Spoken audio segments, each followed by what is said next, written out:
আপনারা জানেন যে দেশে একটা ক্রান্তিকাল চলছে। আমি সমস্ত রাজনৈতিক দলের নেতৃবৃন্দকে এখানে আমন্ত্রণ করেছিলাম। ওনারা এখানে এসেছেন।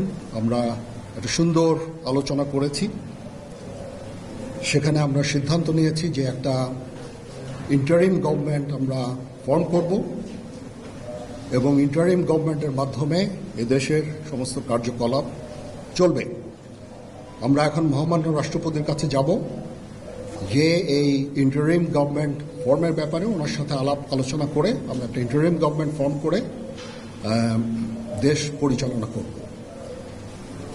আমি আপনাদের কথা দিচ্ছি, সমস্ত হত্যা, সমস্ত অন্যায়ের বিচার আমরা করব। আপনারা সেনাবাহিনীর প্রতি আস্থা রাখেন, সশস্ত্র বাহিনীর প্রতি আস্থা রাখেন। আমি সমস্ত দায় দায়িত্ব নিচ্ছি।